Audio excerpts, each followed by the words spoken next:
Assalamualaikum warahmatullahi wabarakatuh.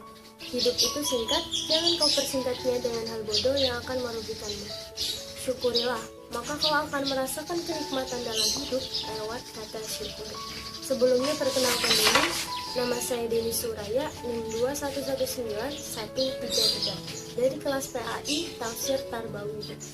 Oke, di sini saya akan sedikit membahas tentang hakikat visi dari manusia. Sebelumnya kita gali dulu apa sih pengertian dari visi manusia. Jadi visi itu berasal dari kata vision yang artinya penglihatan atau daya lihat. Jadi visi itu perwujudan dari masa yang akan datang, perwujudan dari masa depan, rencana yang akan kita gapai di masa depan. Nah, di sini saya akan sedikit membahas tentang bagaimana solusinya ketika visi yang sudah kita buat, visi yang sudah kita rancang itu tidak sesuai dengan harapan kita. Bagaimana solusinya dan apa sih yang harus kita lakukan? Jadi, menurut saya seperti ini teman-teman. Kita harus bertawakal hanya kepada Allah Subhanahu wa Ta'ala saja. Karena boleh jadi sesuatu yang kita benci itu lebih baik daripada sesuatu yang kita cintai.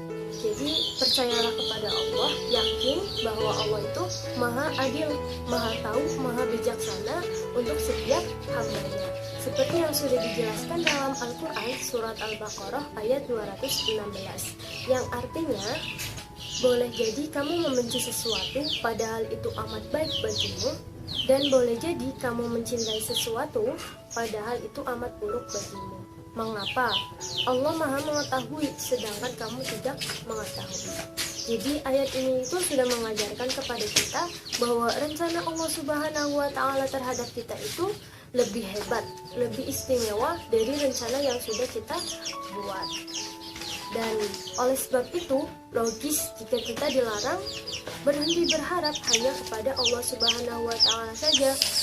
Karena teman-teman, ketika kita berharap kepada selain Allah atau kita berharap kepada manusia, itu hanya akan berujung sia-sia atau kekecewaan.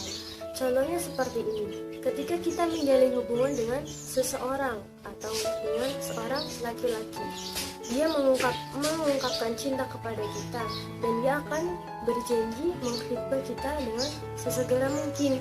Tapi ketika Allah tidak meridhoi kita untuk bersama dia, maka semua hal itu akan terasa sia-sia dan mustahil. Dan itu hanya akan membuat kita merasa kecewa dan putus asa.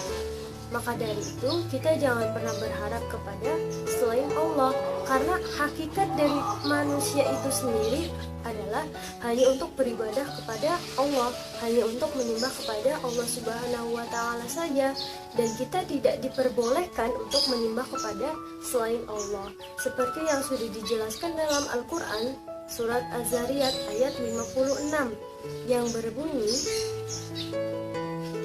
A'udzu billahi minasyaitonir rajim.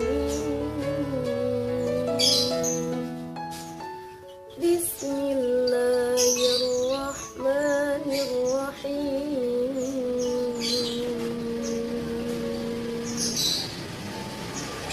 Wa ma khalaqtul jinna wal insa illa liya'budun. Shadaqallahul azim. Yang artinya, dan aku Allah tidak menciptakan jin dan manusia melainkan supaya mereka menyembahku. Jadi sebagai hamba yang baik, sebagai insan yang baik, kita hanya harus percaya kepada Allah, kita harus yakin kepada Allah, dan kita harus menyembah kepada Allah Subhanahu wa Ta'ala saja.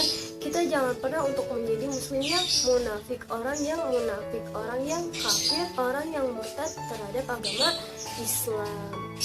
Untuk itu, marilah kita harus tetap semangat, kita harus percaya dan yakin hanya kepada Allah Subhanahu wa Ta'ala saja. Ikhtiar, tawakal, semoga apa yang sudah kita raih, apa yang sudah kita cita-citakan itu bisa tercapai di masa yang akan datang. Dan untuk teman-teman, kita harus tetap semangat dan yakin semua akan baik-baik saja karena Allah bersama kita. Mungkin itu saja yang dapat saya sampaikan. Kurang lebihnya mohon dimaafkan. Usikum wa nafsi bitaqullah. Wassalamualaikum warahmatullahi wabarakatuh.